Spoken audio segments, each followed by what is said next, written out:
সুপ্রভাত বন্ধুরা। প্রতিদিনের মতো আজও বেরিয়ে পড়লাম ডিউটিতে, সেই চেনা পরিচিত রাস্তায়, যেই রাস্তা দিয়ে প্রতিদিন আমরা ডিউটিতে বেরোই। পুরো টিমকে নিয়ে বেরিয়ে গেলাম ডিউটিতে।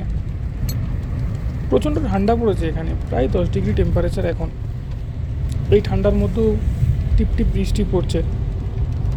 বৃষ্টিতে ভালোই লাগে যদি কোনো কাজ না থাকে, শুধু ঘোরা। সেই যাওয়ার পথে দেখি যে গুম্বাটায় কাজ কাজ চলছিল, সেটার আজকে ওপেনিং। রাস্তায় প্রচুর লোকের সমাগম। এই বৃষ্টির মধ্যেও এত লোক জড়ো হয়েছে শুধু গুম্বাটার ওপেনিং করার জন্য। গুম্বাটা খুব সুন্দর ডিজাইন করেছে, আর আজকে খুব সুন্দর সাজিয়েছেও ফুল দিয়ে।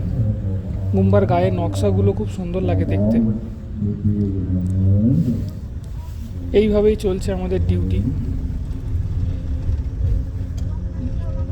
ধীরে ধীরে আমরাও অগ্রসর হচ্ছি আমাদের শেষ প্রান্তে, যে যত দূর আমরা যেতে পারি আজকে ডিউটি করতে করতে। কিছু দূর যাওয়ার পরেই নেমে এলো প্রচণ্ড জোরে বৃষ্টি। আর এই বৃষ্টির মধ্যে ভিজিবিলিটি অনেক কমে গেছিলো। ক্যামেরাতে বোঝা যাচ্ছে না ভিজিবিলিটি, ক্যামেরাতে দেখা যাচ্ছে অনেকটা আছে, কিন্তু বেসিক্যালি এত ভিজিবিলিটি ছিল না। এই বৃষ্টি মুখর পরিবেশে আপনাদের কাছে রাখলাম একটা ছোট্ট ব্যাকগ্রাউন্ড মিউজিক। আপনারাও এনজয় করুন, আমিও এনজয় করি বৃষ্টিটা।